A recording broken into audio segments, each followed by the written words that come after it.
guys, welcome to our special roundtable. Today, China has attracted more and more immigrants to the country thanks to its rapid social and economic development, growing international influence, and better career prospects.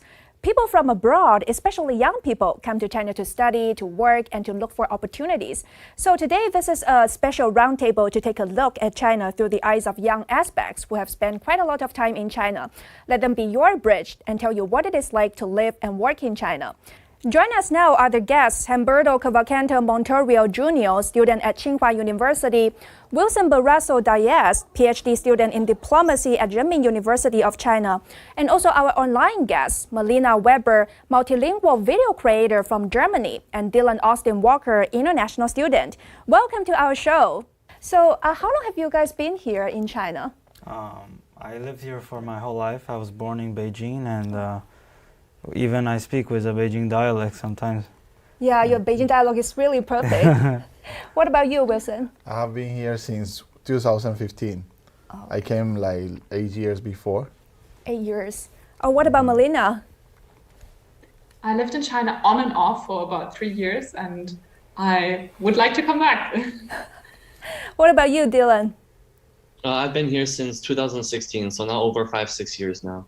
Wow. So all of you have spent quite a long time here in China. I'm very curious, why did you come to China and choose to live here? So in the beginning, my parents, when they were young, they started doing works in restaurants, and from Brazil to Japan, and then my dad went back to Brazil, and he met my mom, and then he wanted to go back to Tokyo again, but his boss said, no, there's no job for you there, go to Shanghai. And then they started their China life there in 1998, and I was born in 2002 in Beijing. Mm-hmm. Yeah, that's how I ended up here. Yeah. Me, I was like very suddenly situation, like before I didn't know so much about China and about Chinese culture, but thanks to a friend who maybe is going to see this program too, hello Eduardo, thanks to him, he take me to try the Chinese language. And trying the Chinese language in Havana, I start to understand and found the beautiful part, the beautiful and the mysterious part of the Chinese language and Chinese culture. So then the Confucius Institute gave me the opportunity to come here for a year. But this year it already become 8 years. Yeah. Yeah, so the desire to learn about Chinese culture and knowledge attracts you to come here. What about you, Melina?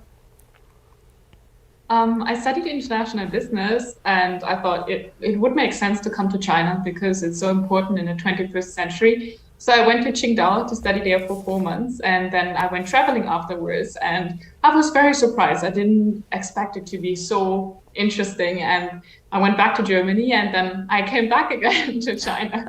So like I always go back, and then I come back again because I would like to see more from China, learn more about Chinese culture. Oh, okay, great. And what about you, Dylan? So for myself, I started learning Chinese at the age of 5 years old, thanks to one of my closest friends' mom, a Chinese American. And growing up in kind of a Chinese American community in Massachusetts, in the U.S., I was always influenced by like Chinese language and the Chinese culture.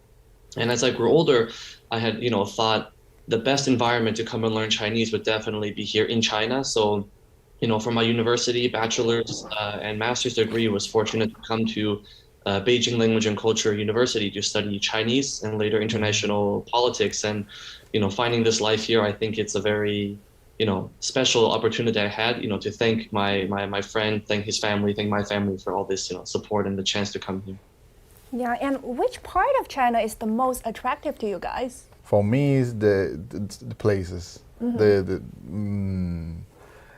I like to travel in China, and travel including meet new people, new different ways to see the Chinese culture, because it's not a unified thing. It's like you go to the south and it have particularities, and you go to the north, it have different particularities. And when I go to travel also, I like to see the construction, Antiguous construction. I'm very interesting about that, and take pictures. And for me, it's a new world. It's different thing that I have seen from Cuba. So every time I go to travel, I found different things, and also found different people and different accents. And dialects. That Dialects. is also That's very, why you very. speak so very professional Chinese. Actually, I'm really interested about South China dialects. For example, Minnan. Oh, From Fujian. can you learn some Minnan from? I'm us? trying to learn. I'm trying to learn. For example, my Uh-huh. friend teach me how to say goodbye, and they say like they don't say bye bye. Say 我先来啊，我先来就我要走。Yeah, I'm very interested about the And it's part of 假崩 China. for eat, right? 假崩. Really? Yeah. I also know one dialect from Really? Minnan. Let me tell you. Galegong. Galegong. Oh, Let me Galegong 和你讲 和你 Galegong. 讲 Yeah, because I'm from Guangdong province, so Oh. I learned a bit about Minnan. But it's kind of similar in Guangdonghua, Cantonese, Cantonese. and Ming. So when I go to the north, also I like the way that the north people speak Chinese, 东北话. Oh, Oh, my 东北话. God. Yeah, the dialects are very interesting. Yeah. But what about you? What attracts you the most? I have the common hobby as him. I love to travel, and I also take pictures. But not only this aspect, I also love to talk with people, like the locals. Their hospitality is different, actually. In Beijing, people are busy on their own jobs, and the city is kind of colder. When you go to the south, when it's tropical, Yeah. the people treat you different, and they don't really care if you're a foreigner, if you're Chinese. They just treat you like a family. And So besides Beijing, what are some other cities you visited in China? the city, which one you went last time? Fujian. Last time I went in Datong. Oh, I went in Datong City. it's Shanxi, right? In Shanxi. Yeah. Yeah, but I have been in Fujian, in Guangxi, in the North Heilongjiang, Liaoning province, Mongolia, Oh, nice. Wow, Gansu you've been to province. more places than me. Hainan, Shanghai, Wow. Hunan, Hubei. But only the east parts, right? Yeah, Yeah, I haven't been to Chengdu or Sichuan. Oh, I that went to part. Chengdu. Okay. Yeah, The- Qinghai, Xinjiang. Which city you like the best? Well, if you see from that view, Shanghai is my favorite place. I can go every month. For me is good. But for example, you can find some interesting places like small towns. Yeah, I remember visiting my friend in Guangxi in Yulin. Yeah, Wow, that's a beautiful place. it's very small city, but it's very interesting. You have very deeply cultural, and the architecture is really beautiful. I remember Amazing, right? that temple is very big and have a big Buddha, really giant Buddha, very big. So Yeah. And what about you, Melina? What attracts you the most in terms of living in China? I think I agree with the other two. I think the most interesting parts are actually the countryside, remote places, because in Beijing, yeah, people are busy. Well, I think people in big cities are also very friendly to foreigners because it's quite clear that sometimes you get lost. For example, Lola, right? That's one of the first things that you learn as a foreigner. But then when you go to remote places, for example, I've been to Gansu province or Guizhou. That was really interesting because you get to talk to locals. You see a lot of things that you don't know, like how people produce tea or make certain handicrafts. So that's, if I could choose, I would like to live on the countryside. But of course, the job opportunities are not so good over there. So that's why I spent most of the time in Beijing and other big cities. Yeah. What about you, Dylan? Do you like big city or small towns? I think, and now in my stage in my life, I prefer the bigger city. As in the United States, I grew up in a very small town. We always think it's so boring. It's quiet and everything, but it's a nice change to be in the big city. So me living in Beijing, since 2016, it was, from a young age learning Chinese, it was always like I had a longing to want to come to Beijing to live, to study. But I do also, like our other guests, really enjoy the opportunity to travel around the country, to visit different cities, smaller cities, countryside, small towns, because it helps us understand the country, China's development. And, especially being in a big city like Beijing, after some time, it's nice to go to the countryside to kind of relax, to get away from the city and the, all the busy, the fast-paced lifestyle. So it's nice to kind of relax and to enjoy the nature, the countryside, everything. Yeah. Yeah. And when you guys first came to China, what is the biggest challenge, or you find some new habit that was very hard to get used to, if there were? Oh, so the habit we have in our family, I think all foreigners, they have this habit, is talking straight, right? Straightforward. What I want, what I want to mean. But in China, they have this how to say, it's an art of speech, you know. They have their own. They have their own, like, it's a mild way to talk. Show us an example, simple example that you can think of. Simple example. It's like when someone is bothering you, you want him to go and to keep talk with your friend right here. Like, for example, we want to have a private chat, right? And I need you to leave. In English, you can just tell him in a polite but straight way. Yeah. But in Chinese, okay, they have they have this special tone. 那个我们这儿现在不太方便. We are not so convenient. Could you please? Could you? Yeah. They have this mild way. 不太方便, not quite convenient. Yeah, but actually, using the skills, I felt that many Brazilians, they are straight, but they love the way that I speak in Portuguese. They loved when I speak in the Chinese polite way, you know. They prefer the, how do you say, 温柔, like the mild way, you know. Yeah. Yeah, kind of a more polite way to get used to the life here. Yeah, but I didn't have too many challenges because I feel myself here. Yeah, I was born I here. have bigger challenge when I go back to Brazil because even though they are my people, I'm their people. But this is my first home, you know. I was born here and I grow up with Chinese kids, so. That's interesting and amazing. It's hard to believe that foreigners say it's hard to learn Chinese because I didn't felt the difficulty. It's a also me. Born and raised here. Also me, I didn't find that Chinese is difficult, and also the things that he's explaining, I quite start to understand in Cuba in Confucius Institute. Chinese people, when they make food, it's very hard for them to not put 1,000 of flavors inside the food.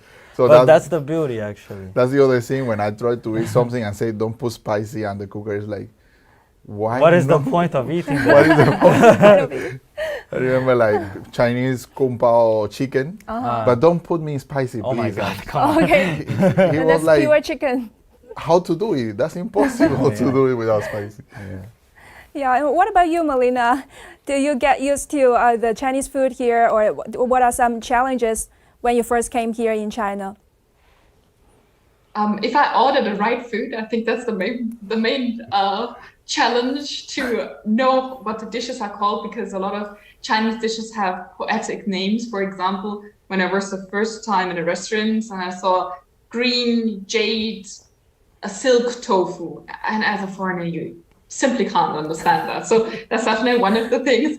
But I think, we are almost everywhere in the world. We're the same. You want to be happy, you want to have a family, but then these small cultural differences make it sometimes very difficult to communicate with other people from other cultures. So I have, for example, 2 or 3 Chinese friends who also lived abroad. And sometimes when I come home and I had a day when I thought maybe I didn't behave the way I should have behaved, or I could have done it better, then I give them a call and ask them, okay, so I tell them the situation and ask them, is there anything else I could have done differently? So I think that's really helps to have Chinese friends who give you tips on how to behave. For example, when I go to Chinese, like when I go to a friend's place, then one of my classmates, she always gave me a lot of fruit every time. I borrowed clothes from her, so she did me a favor, and then she was like, oh, you need to take this fruit and this fruit, and you need to have more of this. I'm like, okay, I don't quite know what to do with this. But now I do the same. Every time when somebody visits me from my friends, then I always give them fruit and some other food. Yeah, it's very uncommon for Europeans, but I think it's a very Chinese thing to do, right? Yeah, you can get a bunch of different types of gifts. And Melina, we know that you are a video creator, and that sounds a very interesting and attractive job for many young people here. So how did you come up with the idea of being a multilingual video creator here in China? And do you think it is China has provided enough job opportunities for different types of job opportunities for foreigners here? I think it's when you live in China, you can easily find a lot of different jobs because people offer you different things, right? But if you live abroad, it's more difficult to find a job within China. As a video creator, I met with a film company because after my business studies, I went to Beijing Film Academy to join the 金九班, the 1-year course in drama. I was actually together with only Chinese people, so to me it was an opportunity to improve my Chinese. And because I thought drama lessons are not that difficult to learn, it's not that difficult, the vocabulary. And then some of my classmates and also teachers and a film company told me, you should start TikTok, you should start doing TikTok videos. And I started that. And the beginning, it was quite strange and difficult, but then once you proceed, you become better and better, and your film quality becomes better. Now I have really high level equipment at home, and it also helps me to improve my Chinese while I'm in Germany, because every day I research something how to say that in Chinese, and yeah, it has become quite a big thing. Yeah, I've followed several of your channels on many different video platforms in China, and those like yoga and Pilates training sessions is very helpful. And we know that 3 of you guys are also international students here. Are you guys planning to stay in China after you graduate? Are you nervous of looking for job opportunities here? For me, both. Yeah.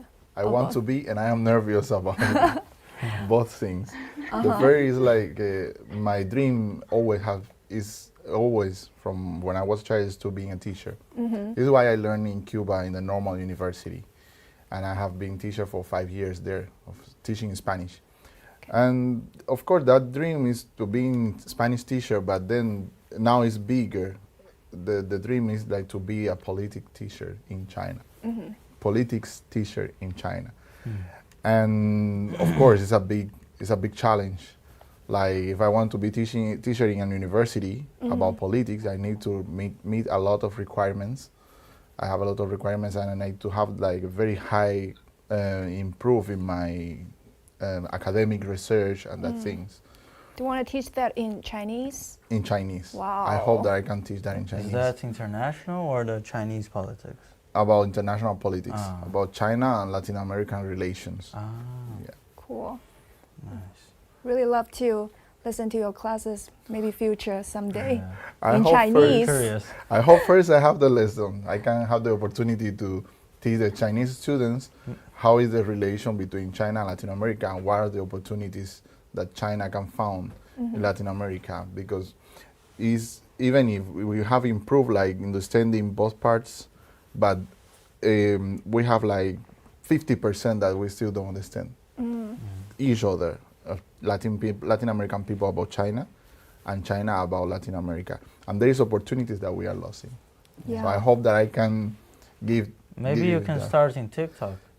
Yeah. Trying to promote the topic. Promote the Yeah, topic that's a great first. idea. And let's see if the people are interesting about that, It's, right? people are very curious about the perspectives of foreigners. My teacher told me that the universities have higher requirements about teachers, especially about teachers who came out from abroad. Yeah. Like you have to be a very big academical. You need to have academic research, and very important. So this is why he say like, okay, you need to make more. I'm pretty sure I will rely a lot on China. When I grow up, I will probably work here and take my future wife here. I don't know, maybe.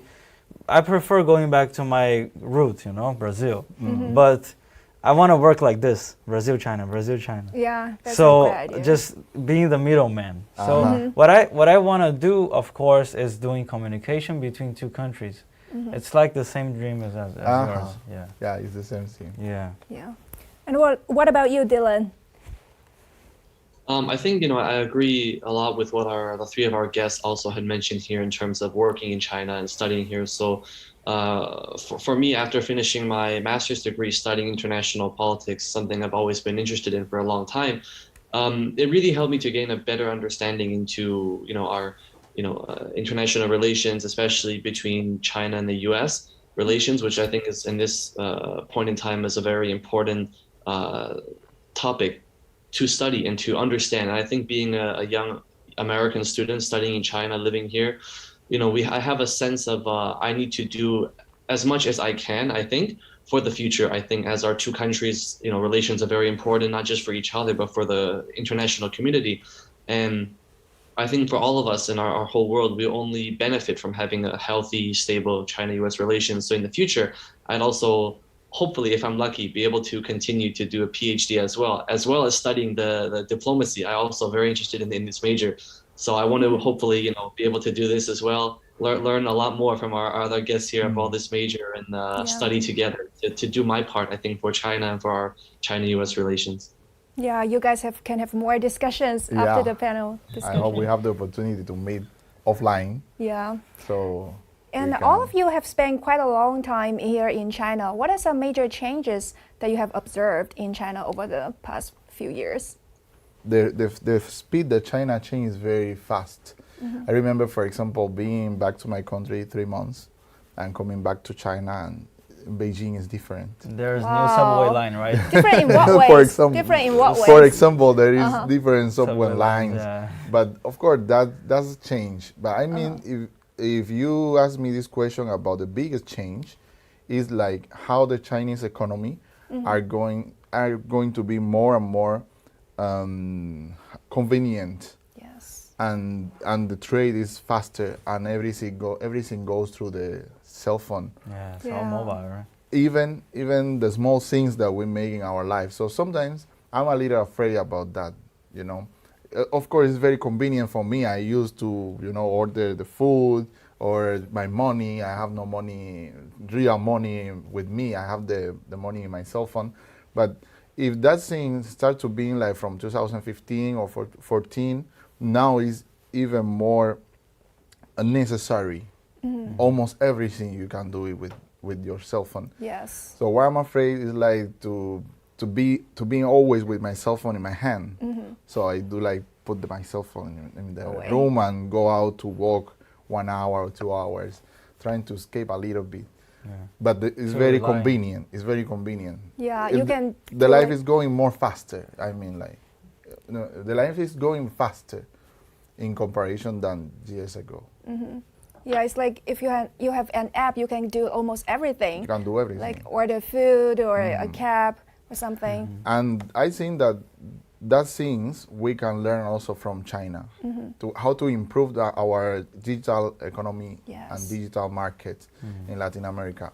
How to provide, for example, the poor people, not exactly poor people, but the people the traditional people who make their own small business, how to make them sell their own goods through the applications, because it's going to be faster, and through the mail, all of that things. Yes. Just like what you said, like China's digital economy is really booming in recent years. Yeah. I look at the data from a white paper. It says that its annual growth rate of digital economy is about like 16% year on year in roughly the past 10 years. And it grew from like about 20%, it accounted for about 20% of the total GDP in 2012 to about nearly 40% last year, so almost doubled. So if you name like one service or technology that you cannot live without in China, what would you say? Actually, I believe like I'm going to enter a little bit in politics because you asked me about diplomacy from my major, how I see that. Yes. And this is a fact that trying to fix and to solve the poverty in China, there is a big and important part, and it's the economy and digital market. So this is why I say that we can learn from Latin America. Okay. And what about Melina? If you name one service or a technology that you cannot live without in China, what would you say it is? GPS, because because in Europe it's not like this. If you leave your house without your phone or GPS, you definitely find your house again. But in Beijing or somewhere else, if you leave your phone at home, you're going to have a very hard time to get home again. But I think one of the biggest changes for me that I can see China has gone through is when you talk, because as a foreigner, Germany has been very stable, the economic growth for 70 years. So my grandparents, my parents and me, we grew up in almost the same way. Like we have more technology nowadays, but it's almost the same. But when you are in China and you talk to a 70-year-old Chinese and a 40-year-old Chinese and a 10-year-old child, you can see that their background is completely different. The 70-year-old still had to do a very difficult laborers jobs, and they work really hard so that their children who are mid-age nowadays, 30, 40, they can get a better education. But when you look at the younger kids today, they have like almost everything today. They have access to an excellent education system, and their English is really good. For example, in my generation, people did not have the access, like the opportunity to learn English. But when you talk to a 10-year-old Chinese kid, they're pretty good in English already. So you can see from within 70 years, the opportunities that Chinese people have has increased enormously. And I think that fascinates me the most. And that's something that I recommend other foreigners to do, is to talk to Chinese people from different ages. Mm-hmm. Yeah, different ages. Yeah. Some interesting facts that you want to share.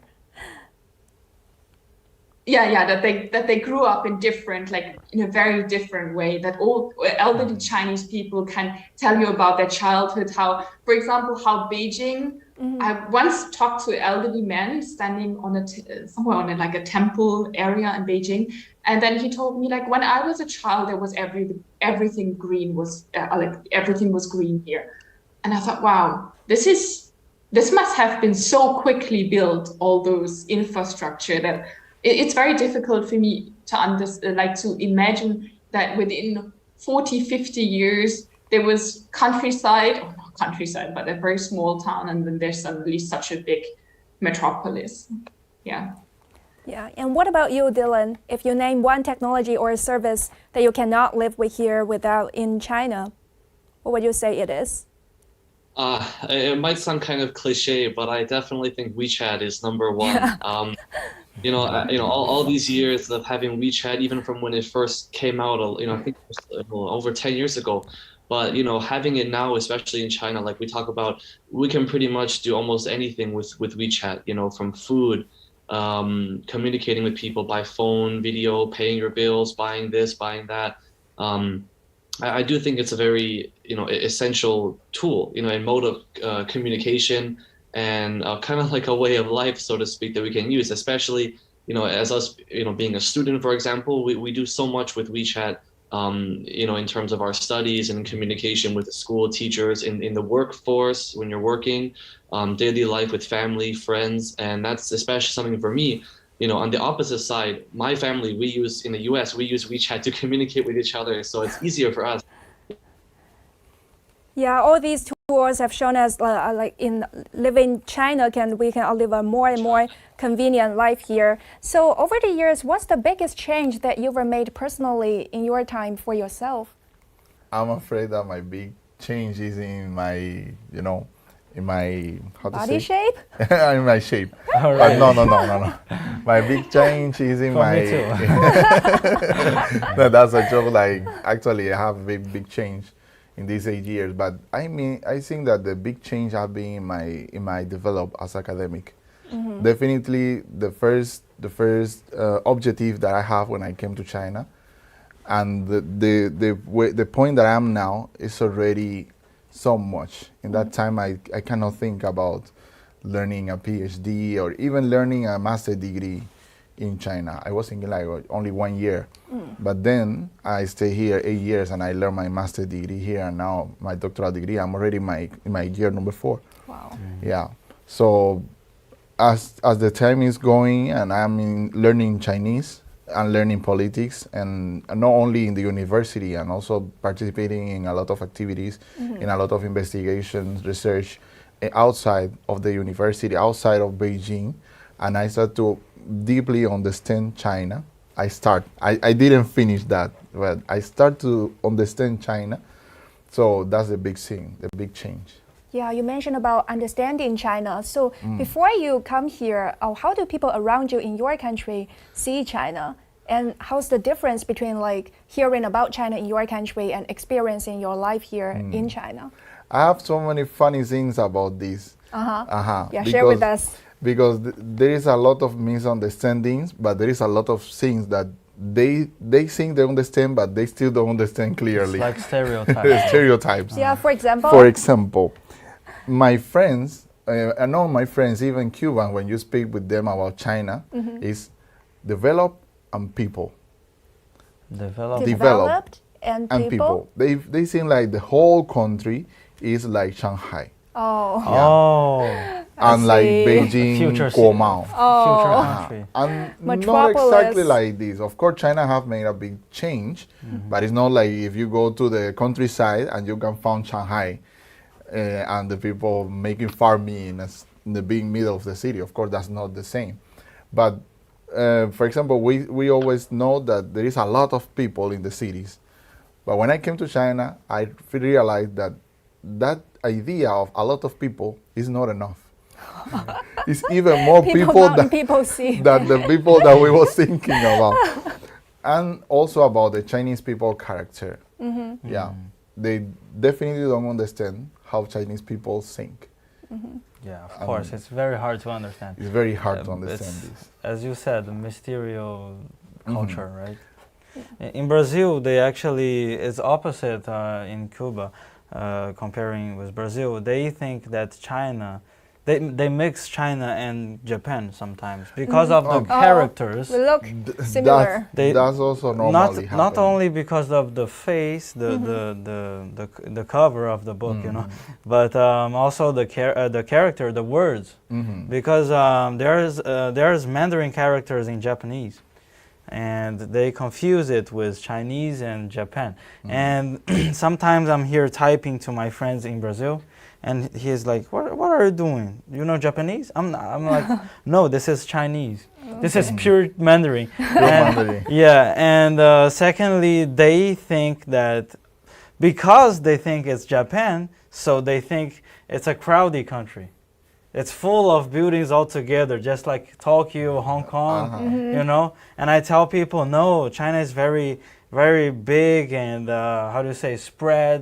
It's a very big country, even bigger than Brazil. It's not crowded. It's not a crowded country. Yeah. Actually, about the characters in Cuba, we calling normal people when we speak, we call it small draws. Yeah. What does that mean? Draw, like 小壁画, 就等于小壁画. Oh, 小壁画. Like, why are you drawing? I'm not drawing, I'm writing. It's actually the Chinese characters, their origin is from drawing. Yes, actually. yes. Yeah. And what about you, Melina? If you were to name the biggest misunderstanding that your foreign friends have about China, what would you say? I think what Germans know for sure is the Great Wall of China. And for some reason, they're super fascinated by the Terracotta Army in Xi'an. That's definitely two things that people mention first when they hear about China. But then there are things, for example, in Germany, Chinese character and also Qigong and Tai Chi that stands for a very relaxed culture and something that people also start doing here because they like it so much. But then they think that every Chinese person loves to practice Tai Chi or Qigong, but in my experience, I see more senior people doing that in a park instead of like 20-year-olds. So recently somebody asked me, so your friends, your 20-year, 30-year-old friends, they also do Tai Chi in a park and Qigong? I'm like, no, not exactly. Maybe many Chinese doing that in front of the Chinatowns in different areas around the world. So that left their impressions of that. Yeah, and what about you, Dylan? So I think a lot of what our other guests mentioned, it's the same thing in the United States, where a lot of my friends and family who before visited China, you know, from an international politics, you know, kind of perspective, a lot of it is what they do know is misled or misinterpreted, you know, from media, from the news. So I try to tell my friends and family and share with them experiences from my life in China after all these years, show them my pictures, videos, stories about my life here, my experience, and to try to give them a better picture and a more comprehensive understanding of the country. And I always tell them in the end, seeing, is believing. And I tell them, I promise you, once you come to visit China, you'll have no time to think about politics or the news. You're too busy having fun, too busy traveling, experiencing new things. And once you go back, you'll want to keep coming back to China more and more. So that's something I tell them, just try to have more of an open mind, open ears in terms of talking about this, and to try to, in terms of understanding China, do more listening and understanding of people from here, from, for example, as foreigners living here, to really get a more dynamic understanding of this country. Yeah, you are really right. So how do you, in your opinion, how do you think that China can improve its capability of international communication to let more foreigners better understand China? I think this aspect, which I know the past few years, past 1 year or two, the Chinese government and President Xi have put a lot of importance attached to this, putting out China's image and having people understand the country. So I think definitely as an international student, one way that it can improve is if we have more students from around the world coming to study in China, coming here to travel and to work. Because I think with us being students here, we have a more unique opportunity to really experience more of the local culture of the society, as opposed to maybe working at this stage. And we can take our experiences here, and along with the Chinese side, putting out more information about the country, we can take our experiences through, social media, new media, and put it out there, like we have TikTok or, foreign, these websites and, through these communication ways that we can have more people be introduced to what life is like here. And, it's a more unofficial way of doing it, but it gives people a much more unique experience in terms of learning the culture, the history, the food, the language, I think. And everyone has their own unique, China story, I believe. So I think through this, us international students, we can play a big part in doing this, on China's side, to help more people understand the country. And Melina, we know that you are also a social media influencer here. You are also a very great cultural bridge for communication between Germany and China. How do you think that China can improve its capability in terms of international communication? I think one way is, of course, the official way through, for example, the Confucius Institute. I think a lot of things has been already set up in that direction, but I totally agree with Dylan, you're right, that more private people should, more people like us who have lived in China, or Chinese people themselves, should publish information about daily life in China on Western social media. I tried to build up both at the same time in China social media and in the West social media.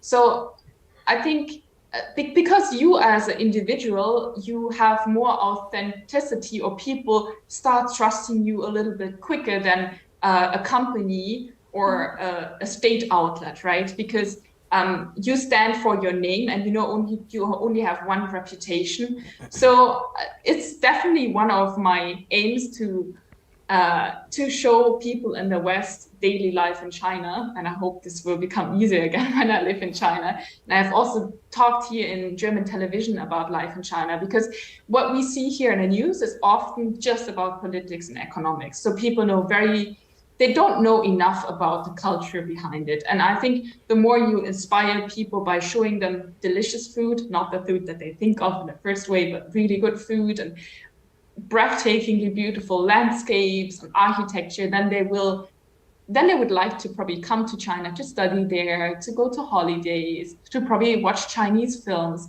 So yeah, there's definitely a lot of space for improvement. And what we can see right now is actually a lot of young people in Europe, they like Asian culture a lot. They study Korean, Japanese, but not yet so much Chinese. And I think one of the reasons that we can see that why this is the case is because on YouTube, you can see a lot more Korean foreigners living in Korea and Japan, but not so many in China yet. There's probably 10 people, 20 people who speaking English about their life in China. So we definitely need more young people in that area. Yeah, just like you said, there are so many beautiful things to enjoy here in China. And before we go, what are some must-do and must-eat things in China that you would highly recommend to your friends? Melina? Oh, so many good things. Definitely 火锅. But one of the huo and Beijing duck. But one of the probably the best dish I have ever eaten in China was in Guizhou province in Guiyang. It was a soup with a fish inside, or white skin or like white flesh, and tomatoes. I don't know what it's called. It's a Mingzu ethnicity. Yeah, and I tried to recook it several times, but I didn't manage to get the same taste. So I should go back to the Guiyang one day to try it again. Yeah. And what about you, Dylan? I think, because there's so many different types of cuisines here across the country. But one of my favorites, I think, definitely is Sichuan cuisine. I know, Wow. For some of us it's too spicy, but for me, You love I think spicy after food, all- right? Yeah, and now I have a very good tongue for spicy food. So I think inside Sichuan cuisine, one of my favorites is the they call it the cured meat. The 腊肉. I think this is one of my favorites, especially the home cooked one from the you have the family, your friends when they make this homemade. It's my absolute favorite. So every year, especially in this time of year and getting towards Spring Festival, I always look forward to being able to have this. And even in the U.S.